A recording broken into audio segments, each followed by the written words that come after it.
This is a screencast for our second milestone in DevOps. Um, in this milestone, we are focusing on the following tasks. First one is the test suits. We need to provide some test cases for to cover our source code. Um, here, run test.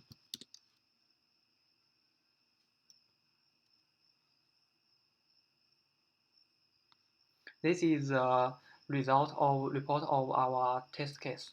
So then we use fast to improve our test suits.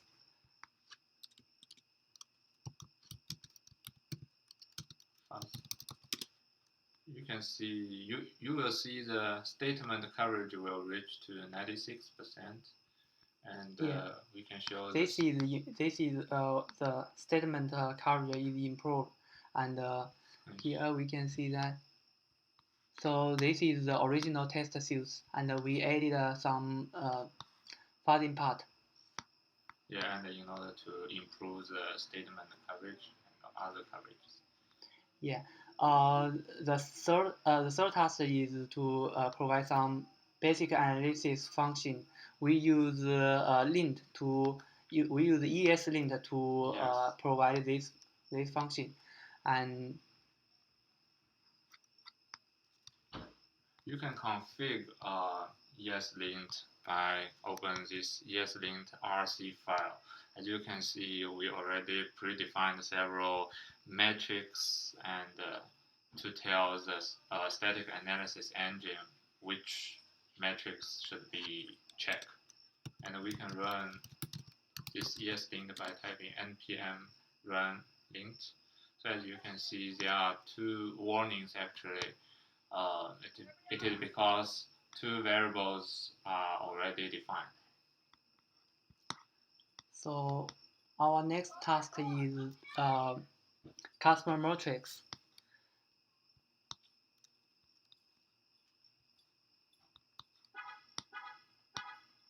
Yes, this one. Yeah, we can run this custom metrics by typing this command. So if we go to the almost very end, this basically the terminal will, this command will output several informations in terminal, such as the name of function and the line which this function exists, and also the max conditions and whether this method is a long method or not, or also a simple psychometric complexity, and also duplicate code. So we can show you the source code.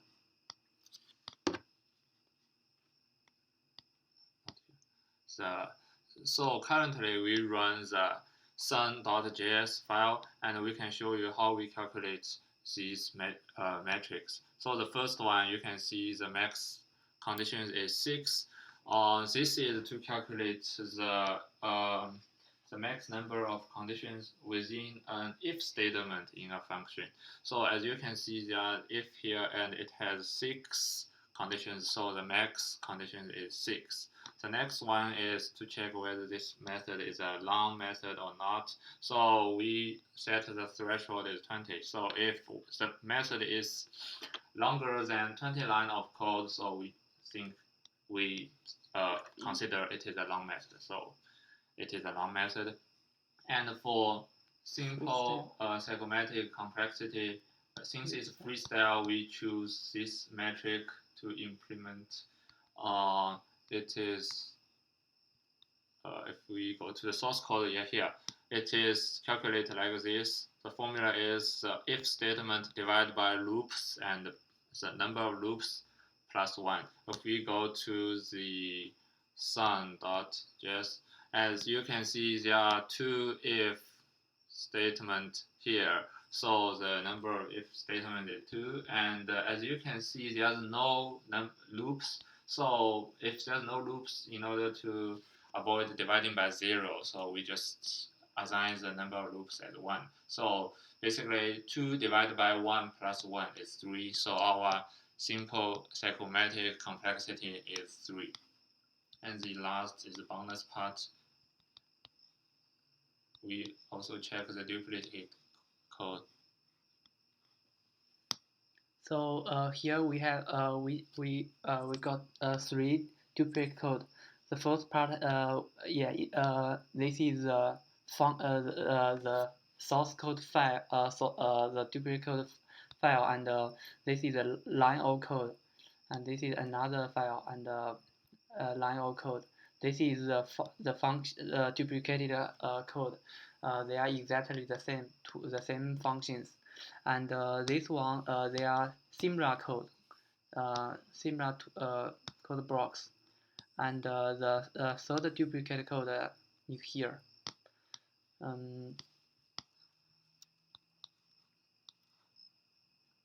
Then we will show you the gates, which is the last step. In order to show you that we need to delete our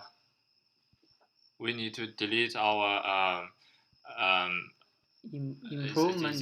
This fuzzing test temporarily in order to make the code test coverage not reach our threshold. So at first we can make a random change and try to you can git status and check with the change. You can add test fast and you can try to commit. So actually the result should be you cannot commit because the test coverage is not reach our threshold. You can commit with low. Yeah, it's fine.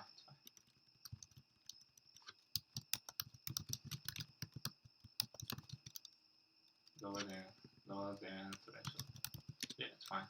So we will run a bunch of pre-commit hooks locally. So as you can see at the very end bottom of the window, the coverage is 95% something. It's smaller than our threshold, so the commit is still there. Refused. Yeah. And if you check git log, so as you can check the time, it means this commit is not a success. So after that, we can then add our newly added fuzzing code back to the fuzz.js file. No, we can, yes, copy and paste. Then our test coverage should reach the predefined threshold. So then we can run, try to commit again.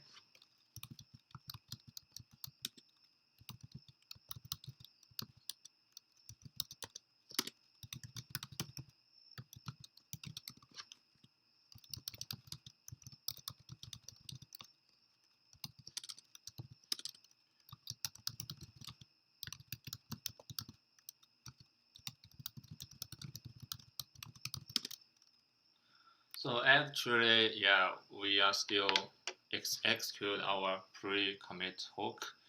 So as you can see, the statement coverage is already larger than the threshold. However, this hook also considers the result of ESLint, which is the static analysis tool we use. As you can see, the code contains 2 warnings, so the commit is also refused. As we mentioned before, these 2 warnings, it is because in the source code there are 2 variables already defined. So if we try to replace the old code to our new already fixed code, in the moon, should be here. Yes, and save it. And Okay, now we will show you that after our test coverage reach the threshold, and we already eliminate our ES-linked errors and warnings.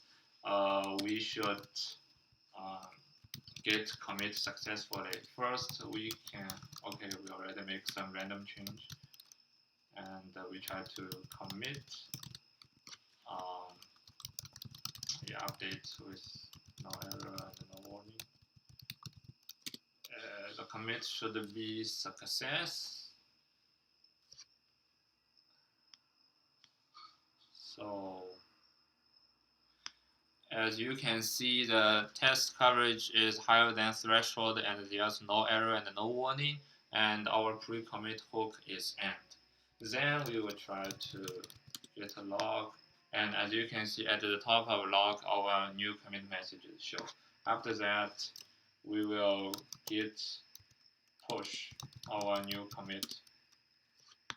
So then in Jenkins, we also create a webhook use post build plugin.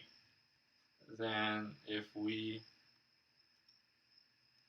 click this new build and try to see the console output, at the end of the output, we should see a simple report. As you can see, this analysis report, our test coverage is 96. Yes, good job, and no errors and no warnings. And the post build test is success, and the whole milestone is also success. Okay, that's all. Thanks.